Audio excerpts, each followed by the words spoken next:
चमत्कार वाली दवा।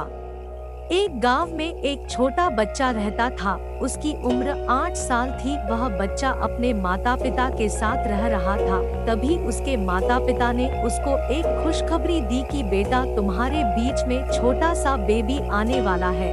तो छोटे बच्चे ने कहा कि मुझे गुड़िया चाहिए जो मेरे साथ खेले। पापा के पास कोई जवाब नहीं था, लेकिन उन्होंने कहा कि ठीक है बेटा, जो भी होगा वह आ जाएगा। तो जैसे जैसे समय नजदीक आया तो बच्चे की मनोकामना से एक गुड़िया का जन्म हुआ, लेकिन उसकी माँ उनको छोड़कर चली गई। जैसे तैसे उसके पापा ने बच्चे को बताया कि बेटा, तुम्हारी माँ हमें छोड़ के चली गई। वह उदास रहने लगा और उसके पापा ने उसको मनाया और समझाया और आपस में सहमत हुए। दोनों ब्रदर एंड सिस्टर आपस में खेलने लगे। तो हुआ कुछ दिनों बाद उसके पापा भी उदास रहने लगे। किसी डॉक्टर ने कहा कि बच्ची को बीमारी है और इसका ऑपरेशन करना पड़ेगा। तो उनके पास इतने पैसे भी नहीं थे, क्योंकि परिवार गरीब था। वह बच्चा कुछ नहीं समझता था, ना ही उसके पास कुछ ज्यादा दिमाग था। उसके पास 100 रुपए थे और उसने अपना गुल्लक तोड़ा और वह मेडिकल की तरफ दौड़ पड़ा। उसने मेडिकल के अंकल से कहा कि अंकल, मुझे चमत्कार वाली दवाई दे दो। तो उससे कहा कि बेटा, चमत्कार वाली कोई दवाई नहीं होती है, घर चले जाइए। बगल में बैठा एक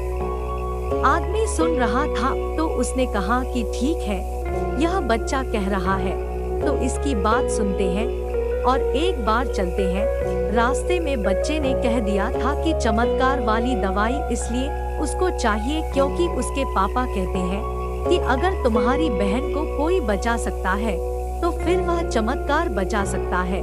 तो इसलिए उस आदमी ने उस पर भरोसा किया कि चलिए एक बार घर चलकर देखते हैं। लेकिन उस बच्चे ने जिद की कि आप पैसों को ले लीजिए। अंकल ने पैसे ले लिए। जब ऑपरेशन हुआ तो बच्ची के पापा ने डॉक्टर साहब से कहा कि कितने पैसे हुए। तो डॉक्टर ने कहा कि फीस तो बच्चा पहले ही दे चुका है।